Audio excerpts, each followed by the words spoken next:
સોમનાથ ટ્રસ્ટના અધ્યક્ષ નરેન્દ્ર મોદી સાહેબના જન્મદિવસના અવસરે ટ્રસ્ટ દ્વારા ધાર્મિક અને સામાજિક કાર્યક્રમ યોજાયા હતા।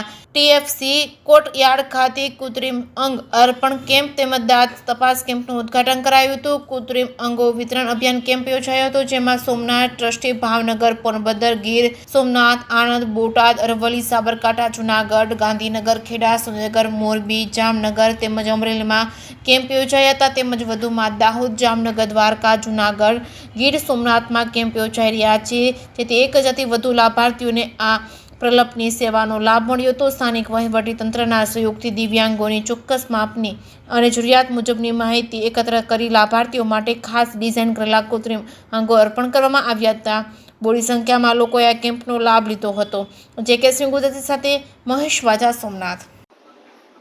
જય સોમનાથ।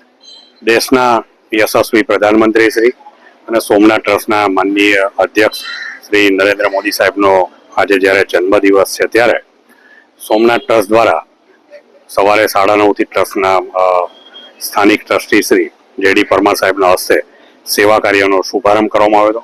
આજે સવારે સોમનાથમાં દિવ્યાંગોને જે કૃત્રિમ પગ વિતરણનો કાર્યક્રમ, દાંતની જે 32 છે એ ફિટ કરવાનો કાર્યક્રમ, જિલ્લાની જે ટીબીના દર્દીઓ છે એમને રાશન કીટ વિતરણનો કાર્યક્રમ, તેમજ જિલ્લાની જે આંગણવાડીઓમાં જે બાળકો છે અને પૌષ્ટિક આહાર વિતરણના કાર્યક્રમથી આજે કાર્યક્રમોનો શુભારંભ કરવામાં આવ્યો હતો। તેમજ ટ્રસ્ટની ગૌશાળા ખાતે અશોક અને સિંદૂરના વૃક્ષારોપણ કરવામાં આવ્યું હતું। શ્રી સોમનાથ મંદિરમાં ભગવાન સોમનાથજીની પાગ પૂજા, તેમજ ભગવાન સોમનાથજીના મંદિરમાં આયુષ્ય મંત્ર જાપ, મહાપૂજા, તેમજ ખાસ કરીને આજે વર્ધાપન પૂજાનો પણ શુભારંભ કરવામાં આવ્યો હતો।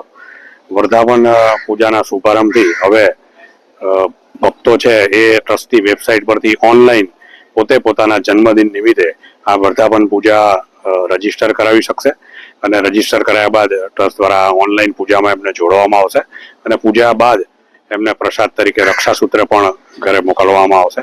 આજે સૌ પ્રથમ માનનીય અધ્યક્ષશ્રીના જન્મદિને વર્ધાપન પૂજા કરવામાં આવી હતી। ખાસ કરીને જે સેવા કાર્યો છે એમાં સ્વચ્છતા અભિયાન પણ ટ્રસ્ટ દ્વારા શરૂ કરવામાં આવ્યું છે।